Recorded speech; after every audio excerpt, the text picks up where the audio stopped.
Dad's not even cold yet, and you're already measuring the house for renovations." Those shocking words came from my own daughter-in-law, Patricia, as she argued with my son David in my living room while I sat not 10 feet away, very much alive and listening to every cruel word. I'm Walter Bradshaw, 81 years old, and I never imagined I'd witness my own children picking apart my legacy like vultures before I'd even taken my last breath. Let me tell you how a lifetime of hard work and sacrifice can turn your own flesh and blood into greedy strangers who see you as nothing more than an obstacle between them and your money. I built my construction company, Bradshaw and Sons, from nothing. Started with just a pickup truck and a toolbox in 1965, working 6 days pouring concrete and framing houses in the blazing Texas heat. By the time I retired in 2010, we'd grown into one of the largest commercial construction firms in Dallas, with over 200 employees and contracts worth millions of dollars.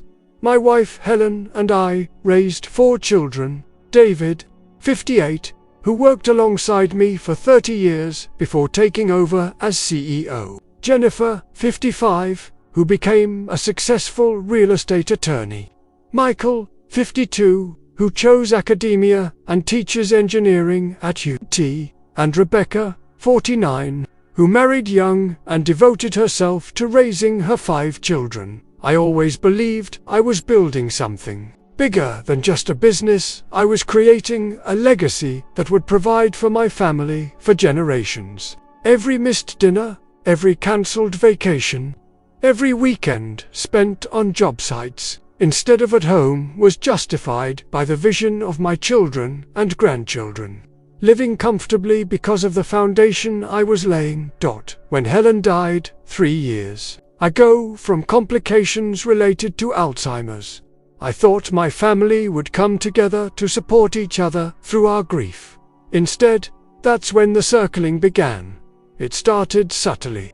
David, who had been running the company for over a decade, began making comments about future planning and estate management. Jennifer started offering unsolicited legal advice about tax implications and trust structures. Michael, who had barely visited in years, suddenly became very interested in family gatherings. Rebecca, who had always been the most selfless of my children, began bringing up her financial struggles more frequently. The first open discussion about my will happened 6 months after Helen's funeral. I had invited everyone over for Sunday dinner, hoping to establish a new tradition that would help us stay connected. Instead, it turned into a business meeting I never authorized. "Dad," David began, as we sat around the dining room table Helen had picked out 40 years earlier, "Patricia and I have been thinking about your estate planning situation." "My estate planning situation? Well, you're 81 years old," Patricia chimed in. "It's important to have everything properly organized for tax purposes." Jennifer nodded approvingly. "From a legal standpoint, there are significant advantages to restructuring your assets while you're still competent to make decisions." I looked around the table at my children and their spouses, all nodding sagely as if they were discussing the weather instead of my death. "I have a will," I said simply. "Dad, that will was written 15 years ago," Michael said. "Before the business expansion, before the real estate investments, before a lot of changes in your financial situation, and before Mum died," Rebecca added quietly. She was right about that. Helen and I had structured everything to provide for whichever one of us survived longer. With her gone, the entire plan needed revision. "Maybe we should schedule a family meeting with your attorney," David suggested, "just to make sure everyone understands the current plan and can provide input." Input, that's what they called it when they wanted to influence how my money would be distributed. Against my better judgment, I agreed to the meeting. What followed was the most uncomfortable 3 hours of my life. My attorney, James Whitmore, had been handling my affairs for 20 years. He was used to family dynamics. But even he seemed taken aback by the aggressive way my children approached the discussion. David had prepared a presentation, an actual PowerPoint presentation, about optimizing the business succession plan. He argued that since he'd been running Bradshaw and Sons for years, ownership should transfer to him immediately, with the other siblings receiving equivalent value in cash and other assets. This would provide Dad with maximum tax benefits, while ensuring business continuity, he explained, clicking through slides that showed profit projections and market analyses. Jennifer disagreed vehemently. The business should be divided equally among all 4 children, or sold and the proceeds distributed equally. David's already been drawing a CEO salary for years. He shouldn't get additional benefit just because he chose to work in the family business. That's completely unfair, Patricia interjected. David has devoted his entire career to building that company. He deserves to own it.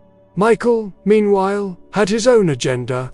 I think we should consider that Dad's been financially supporting Rebecca's family for years. Any previous gifts should be calculated against her inheritance share. Rebecca's face went pale. Mike, that's not gifts. Dad's been helping with the kids' school tuition and medical bills. He offered that help. Exactly, Jennifer said, which means you've already received part of your inheritance early. I sat there watching my children dissect my finances and argue about money I hadn't even decided how to distribute yet. It was like watching strangers debate the contents of a stranger's wallet. The meeting deteriorated from there.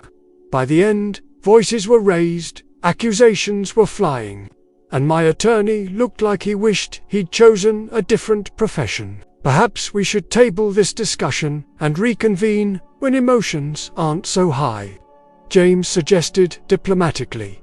But emotions didn't cool down. If anything, they intensified. Over the following months, my children began campaigning for their preferred inheritance scenarios. David started bringing me financial reports showing how well the company was performing under his leadership, always with subtle suggestions that this proved his worthiness to inherit it. Jennifer sent me articles about estate planning strategies that happened to favor equal distribution of assets. Michael began visiting more frequently, bringing up memories of his childhood and how much my support had meant during his academic career. Rebecca, meanwhile, seemed to withdraw from the competition, which only made her siblings more suspicious that she was manipulating me behind the scenes. The situation reached its breaking point during Thanksgiving dinner, which I hosted at my house for what I thought would be a peaceful family gathering. I was in the kitchen carving the turkey when I overheard a conversation in the dining room that made my blood run cold. Look, we all know Dad's probably got 5, maybe 10 years left, David was saying. We need to figure this out before his mind starts going like Mum's did. The house alone is worth over $1 million, Jennifer replied. Plus the business, the investment portfolio, the life insurance policies. We're talking about serious money here, which is why we can't let emotions cloud our judgment, Patricia added. This needs to be handled like a business transaction. A business transaction. Rebecca's voice was shaking. We're talking about our father. We're talking about our inheritance, Michael corrected. And Rebecca, let's be honest, you've already gotten more financial help from Dad than the rest of us combined. That's because I needed it. I have 5 kids, and my husband's been out of work for.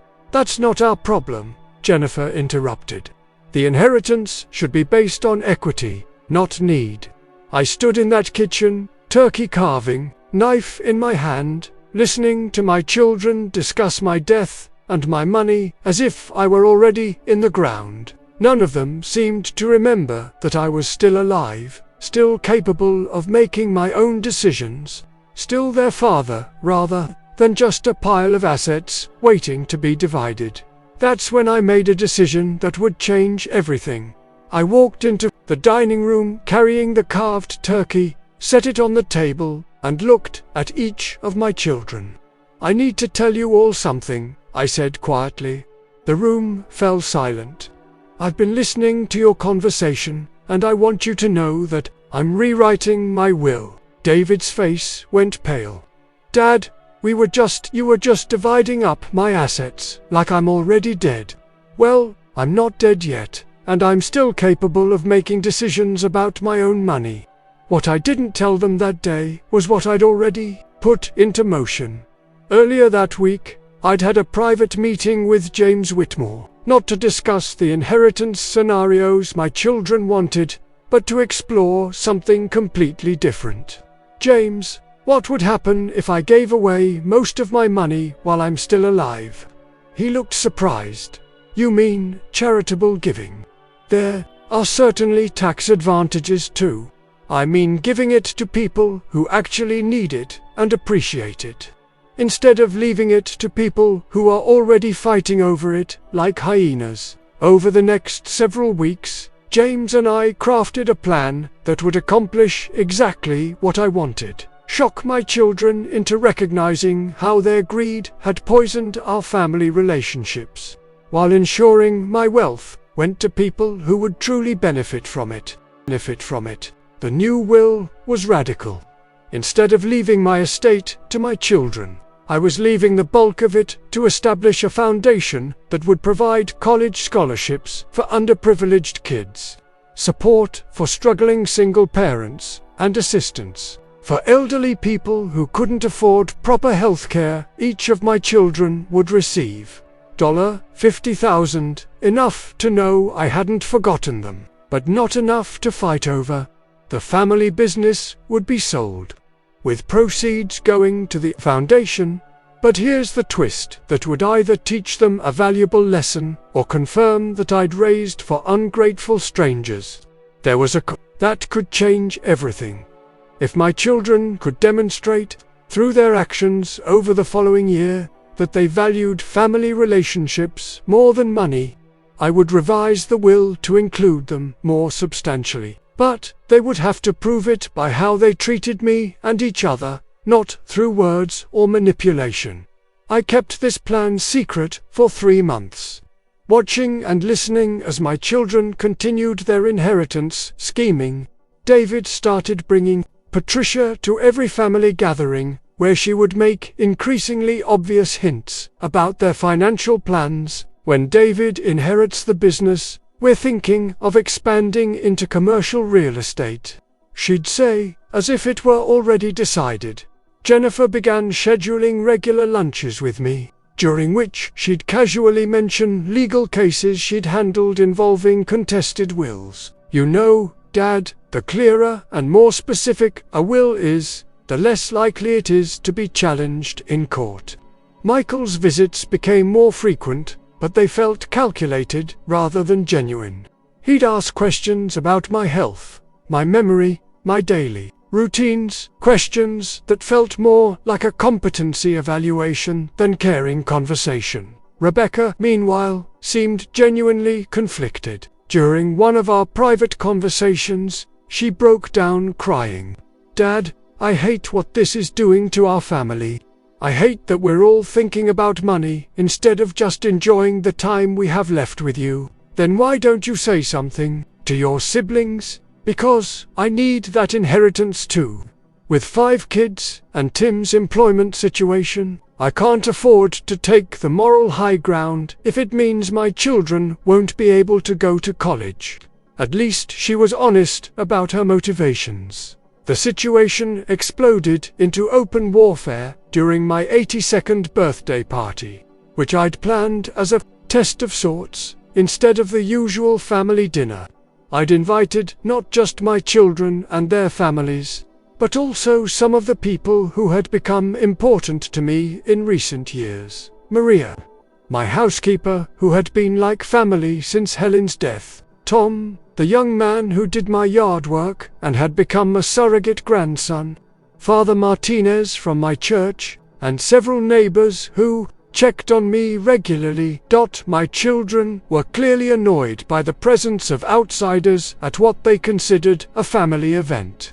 But they maintained polite facades until the gift-opening portion of the evening. Maria had given me a photo album she'd compiled of family pictures from the past few years. Tom had built me a beautiful birdhouse for my garden. Father Martinez brought a book of prayers for grief and healing. My children's gifts were clearly expensive, but felt impersonal. A luxury watch from David and Patricia, a high-end tablet from Jennifer, a cashmere sweater from Michael, and a gift certificate to an expensive restaurant from Rebecca. But the real drama started when I announced that I wanted to make a toast. I want to thank everyone for being here tonight, I began, raising my glass. At 82, I've learned that family isn't just about blood relations. It's about the people who care for you, support you, and treat you with dignity and respect. I could see my children exchanging glances, unsure where this was heading. I've also learned that money can bring out the worst in people, even people you love more than life itself. David's jaw tightened.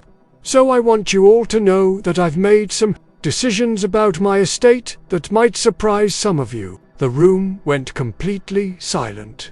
I've decided to give away the majority of my wealth while I'm still alive to people and causes that truly need it. Jennifer nearly choked on her wine. Dad, what are you saying? I'm saying that I'd rather see my money do good in the world than watch my children destroy their relationships, fighting over it. What happened next was the most shameful display I'd ever witnessed from my own family. David exploded first. Dad, you can't be serious. That business is my life's work. No, David, that business is my life's work. You've been managing it, not building it. Patricia stood up abruptly. This is insane. You can't just give away our inheritance. It's not your inheritance yet, Patricia. It's still my money. Jennifer's legal mind kicked into gear. Dad, we need to discuss this privately. You might not be thinking clearly. Are you questioning my mental competency, Jennifer? Because that would be a very dangerous road for you to go down. Michael tried a different approach. Dad, think about your grandchildren. Don't you want to provide for their futures? I am thinking about them. I'm thinking about what kind of people they'll become if they learn that money is more important than family. Rebecca was crying openly now. Dad, please. I need that money. My kids need that money. Your kids need parents who value integrity more than inheritance. The argument that followed was brutal. My children said things to me and about me that I'll never forget. They accused me of senility, manipulation, and betrayal. They threatened legal action. Patricia actually suggested that I was being unduly influenced by Maria, implying that my housekeeper was somehow manipulating me for financial gain. In the middle of this chaos, something beautiful happened. Maria, Tom, Father Martinez, and my neighbors quietly began cleaning up the party mess, trying to restore some dignity to the evening. These people, who had no financial stake in my decisions, were showing more class and caring than my own children. That contrast wasn't lost on me, and it confirmed that I was making the right choice. The next morning, I called James and told him to proceed with the final version of the will we'd discussed, but I also decided to give my children one last chance. I called each of them individually and invited them to lunch, just the two of us. Over the following weeks, with David, I was direct. Son, I built that company for you and your siblings, not just for you. The way you've been acting like you already own it shows me that inheriting it wouldn't make you a better person. It would make you a worse one. Dad, I've given 30 years of my life to that business. And you've been well compensated for those 30 years. You've drawn a CEO salary. You've received bonuses. You've lived very comfortably. The business doesn't owe you anything beyond what you've already earned. But I'm your son. You're right. You're my son. Which is why I'm more disappointed in your behavior than I would be in a stranger's. With Jennifer, I focused on her legal threats. If you try to contest my will on grounds of mental incompetency, you'll lose. James and I have been very careful to document my decision-making process. But more importantly, you'll destroy any chance of reconciliation between us. Dad, you're being manipulated by people who want your money. Jennifer, the only people who have been talking to me about my money are my own children. Maria doesn't even know what I'm worth. Tom has never asked me for anything beyond fair payment for his work. You're projecting your own motivations onto people who have shown me nothing but genuine care. With Michael, I appealed to his academic background. You study engineering. You understand that when a structure is fundamentally unsound, you don't just paint over the cracks, you rebuild the foundation. What does that have to do with your will? Our family structure has become unsound. Instead of being built on love and respect, it's become built on greed and entitlement. I'm rebuilding the foundation. With Rebecca, I was gentlest, because I could see that she was genuinely torn between her financial needs and her moral discomfort. Sweetheart, I understand that you're struggling financially, but taking money from an inheritance you haven't earned while treating me like an obstacle to overcome isn't the solution. Then what is the solution? Dad, how am I supposed to provide for my children? The same way every parent provides for their children, through hard work, sacrifice, and determination, not through counting on someone else's death. These conversations didn't go well. By the end of the month, none of my children were speaking to me except through their attorneys. That's when the second part of my plan went into effect. I started quietly distributing my wealth while I was still alive. Exactly as I'd threatened to do, but I did it publicly, so my children would hear about it and understand that this wasn't an empty threat. I donated $500,000 to establish a scholarship fund at the local community college for students studying trades, plumbing, electrical work, construction, kids who wanted to work with their hands the way I had. I gave $300,000 to the food bank where I'd started volunteering, allowing them to expand their operations and serve twice as many families. I funded a new wing at the senior center, providing space for activities and programs that would keep elderly people engaged and connected to their communities. Each time I made one of these donations, the local newspaper covered it. My children couldn't avoid seeing that their inheritance was literally being given away while they sat in their lawyers' offices planning to fight me. The reaction was swift and predictable. David called me furious. Dad, you're making a huge mistake. You're giving away millions of dollars to strangers while your own family struggles. David, you make over $300,000 a year running my company. In what universe are you struggling? That's not the point. That money is supposed to be our inheritance. According to who? I never promised you any specific amount. The only promise I made was to love you and provide for you while you were growing up. I kept that promise. The legal threats escalated, but James had prepared well. Every donation was properly documented. Every decision was backed by clear evidence of my mental competency. And every distribution was structured to maximize tax benefits, while minimizing the possibility of successful legal challenges. Meanwhile, something unexpected started happening. The people who were benefiting from my donations began reaching out to thank me, and their stories were far more moving than any argument my children had made.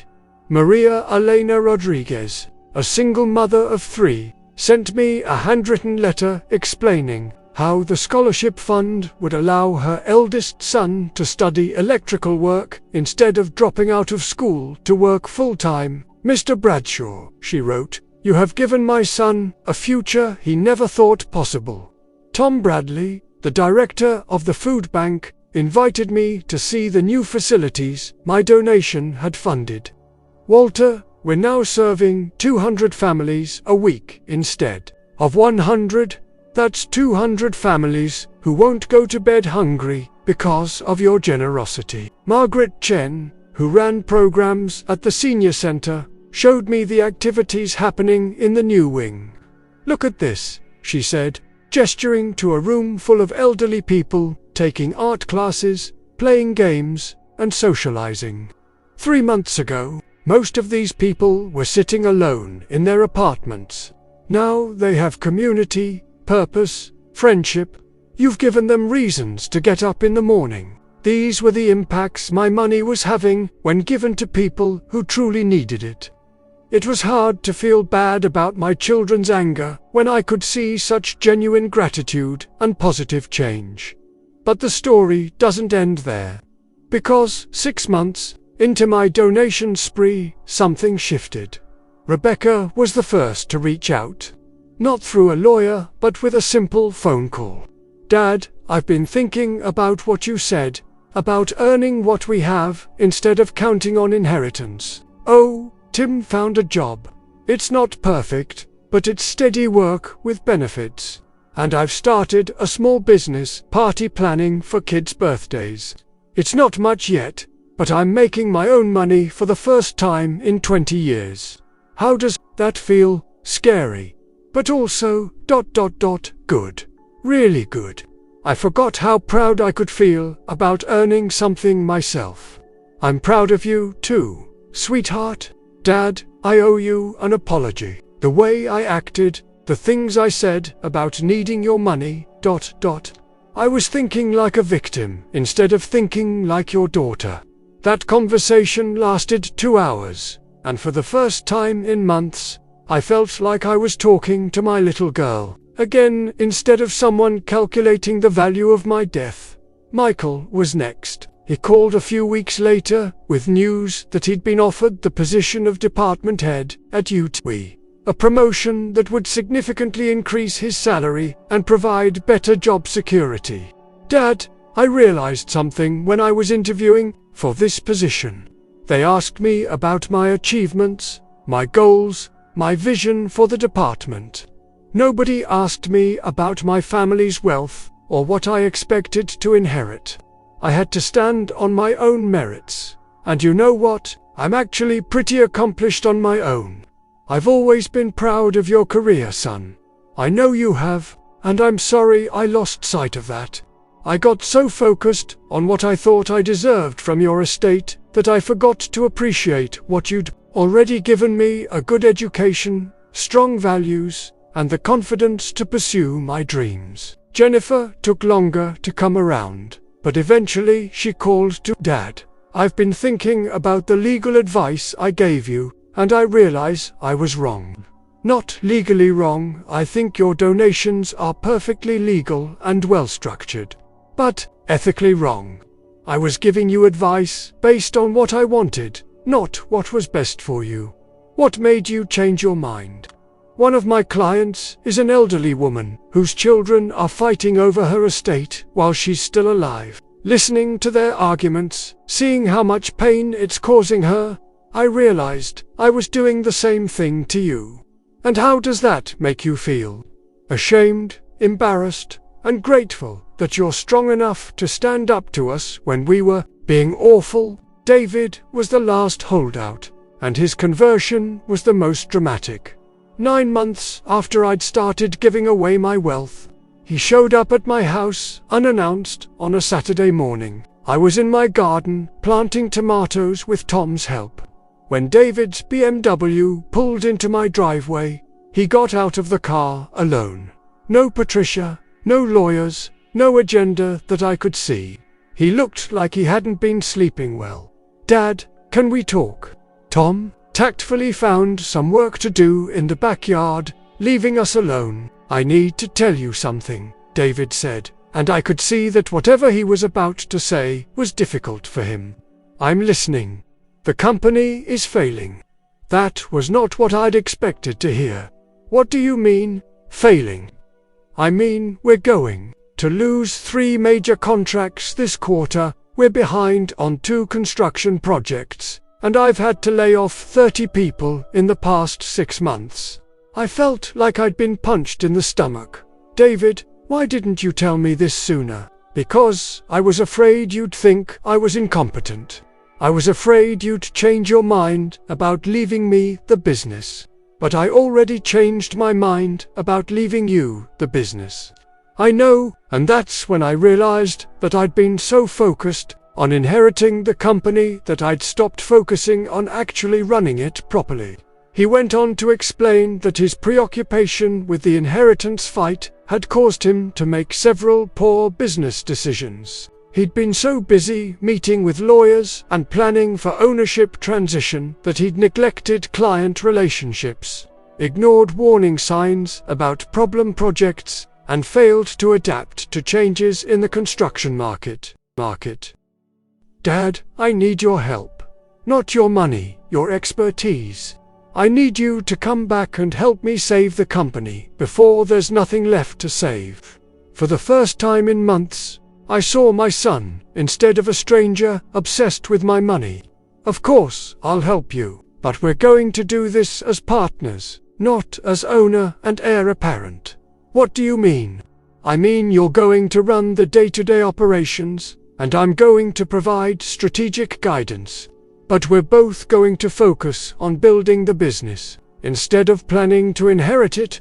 Working together to save Bradshaw and Sons brought David and me closer than we'd been in years. It also forced him to confront some hard truths about his leadership style and business priorities.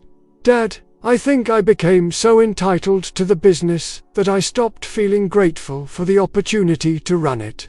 Entitlement is a poison, son. It makes you feel like you deserve things you haven't earned and blinds you to the work required to actually deserve them. How do I fix that? By earning the business instead of expecting to inherit it." Over the following months, David implemented changes that not only saved the company but made it stronger than ever. He rebuilt client relationships, streamlined operations, and most importantly, started treating ownership as a responsibility rather than a right. By the end of the year, all 4 of my children had undergone significant changes in how they approached money, family, and their relationships with me. More importantly, they'd started treating each other with respect again, instead of as competition for my assets.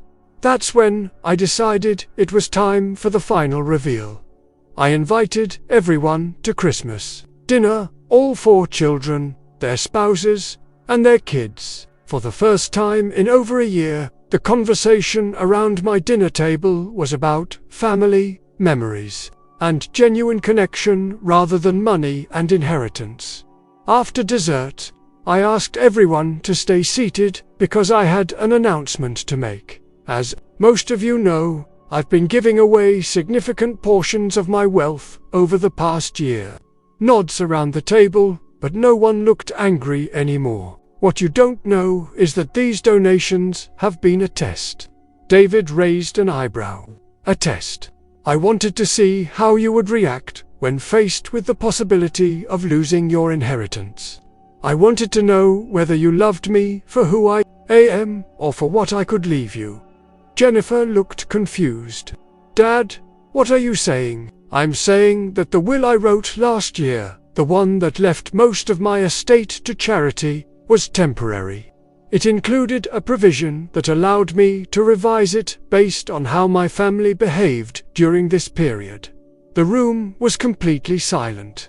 And I'm happy to say that all 4 of you have passed the test. I went on to explain the real plan. The donations I'd made were permanent and had been funded from a portion of my wealth I'd always intended for charity. but the bulk of my estate, including the family business, would indeed go to my children. With some important conditions, the business would be owned equally by all 4 siblings.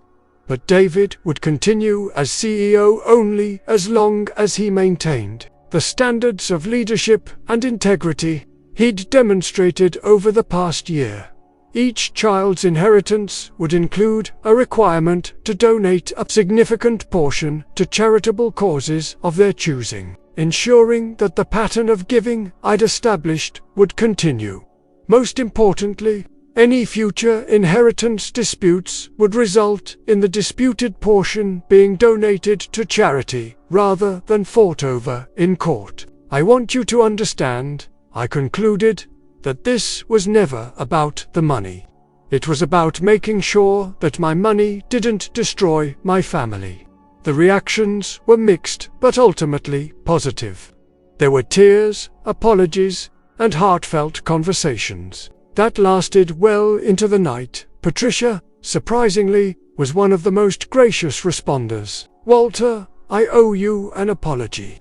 I got so caught up in financial planning that I forgot we were talking about a family, not a business transaction." Rebecca hugged me tightly and whispered, "Dad, even if you had given it all away, I would have understood. We acted terribly, and you still forgave us." Michael shook his head in amazement. "Dad, you taught us a lesson that no university could have provided. You showed us the difference between earning something and expecting it." Jennifer, ever the lawyer, asked the practical questions. "So the donations you made this year, those are permanent?" "Absolutely. That money is doing good work in the community, and I have no regrets about giving it away." "Good," she said, surprising me. "I'm proud of what you accomplished with those donations, and I'm proud that our family's legacy will include helping people, not just accumulating wealth." Today, 3 years later, my relationship with my children is stronger than it's been since they were young adults. They visit because they want to spend time with me, not because they're worried about their inheritance status. Our conversations are about their lives, their challenges, their successes, not about my money. David has continued to excel as CEO of Bradshaw & Sons, and the company is more profitable and respected than ever. More importantly, he's become a leader who understands that success is about more than financial gain. Jennifer has started taking on more pro bono cases for elderly clients who need legal help but can't afford it. Dad, your donations inspired me to think about how I can use my skills to help people, not just make money. Michael was promoted to department chair and has started a mentorship program that pairs engineering students with local contractors, bridging the gap between academic theory and practical application. Rebecca's party planning business has grown into a successful event management company, and she's never again asked me for financial help. I finally understand the pride you felt building your business from nothing. There's no substitute for earning your own success. The foundation I established continues to provide scholarships, support community programs, and help families in need. Seeing the impact of these donations has taught my children that wealth is a responsibility, not just a privilege. But perhaps the most important lesson from this entire experience is that family relationships should never be treated as financial transactions. Love, respect, and loyalty can't be inherited, they must be earned and nurtured every day. My children learned that their father's approval and affection couldn't be bought or guaranteed through inheritance expectations. And I learned that sometimes the greatest gift you can give your children is the opportunity to prove they're better people than their worst impulses suggested. The will is written now, and everyone knows what to expect. But more importantly, no one is sitting around waiting for me to die so they can claim their share. They're too busy living their own lives, building their own successes, and maintaining the relationships that matter more than any amount of money. Sometimes, the best way to teach people the value of what they have is to show them what life would be like without it. My children thought they wanted my money more than they wanted my respect. Forcing them to choose between the two revealed which was actually more valuable to them, and knowing that they chose correctly gives me more peace than any amount of wealth ever could. Have you ever witnessed family members fighting over inheritance while their loved one was still alive? How do you think wealth should be passed down to the next generation? Share your thoughts in the comments below. If this story made you think about your own family relationships and what truly matters, please subscribe for more stories about family, forgiveness, and the lessons that shape our lives. From what city are you watching today?